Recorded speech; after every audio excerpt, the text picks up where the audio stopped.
Fin des années 80, quand Doudou et Ousmane Sow sont revenus dans leur village pour le faire revivre et le développer de manière autonome et durable, ils ont créé un centre de formation avec un petit internat. Cette formation durait 4 ans et était informelle, sans aucun diplôme reconnu par l'État.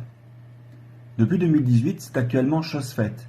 En effet, l'État a reconnu le nouveau cursus donné par le centre de formation de Guélac et délivre un diplôme reconnu à la fin de 2 années d'études. Lors de leur séjour, les élèves ont eu l'occasion de le visiter. Un reportage de Manuela et Sarah. Lors de notre séjour à Guélac, nous avons eu l'occasion de visiter le nouveau centre de formation. Nous y avons été accueillis par Doudou, l'un des fondateurs du centre et professeur également. Ce centre de formation détient une particularité bien spéciale. Parce que au niveau de la formation diplômante au Sénégal, il se trouve que ils forment au niveau du BT, mais juste BT agricole ou BT élevage. Mais il n'y a pas un diplôme pour agri-élevage. Mais nous avons ficelé effectivement ce projet-là.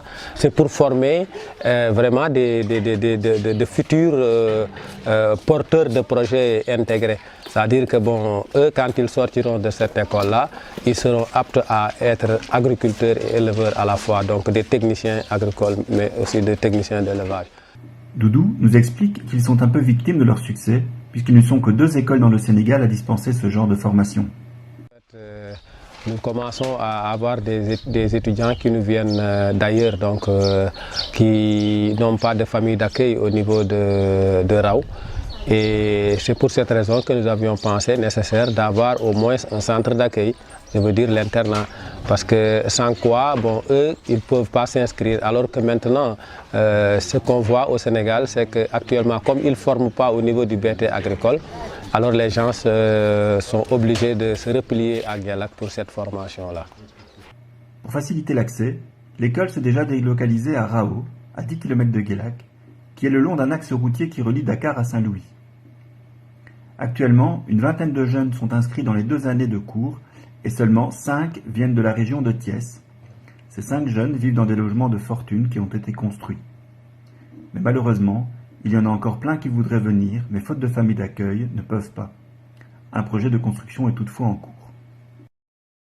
Pour le moment, nous pensons que jusqu'à 15 personnes, c'est sans problème. Sauf que maintenant, c'est un projet en marche.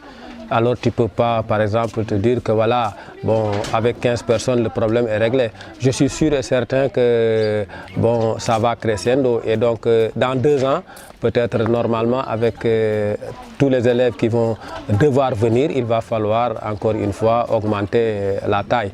Donc, c'est fonction actuellement de la disponibilité et de ce qu'on peut faire. Ce projet d'internat a un coût estimé à 9 000 €. La SBL Chemin Croisé va soutenir financièrement cette construction. Le projet a été présenté à la Fondation Roi Baudouin qui l'a retenu et le soutient en ouvrant un compte à projet à notre nom. Concrètement, ce compte permettra à toute personne qui fait un don de 40 € minimum de bénéficier d'une attestation de réduction d'impôt de 45 %.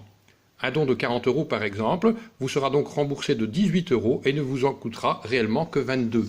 Si vous souhaitez soutenir ce projet, il vous suffit de verser sur le compte de projet Chemin Croisé SBL, géré par la Fondation Roi Baudouin, dont les coordonnées sont sous vos yeux.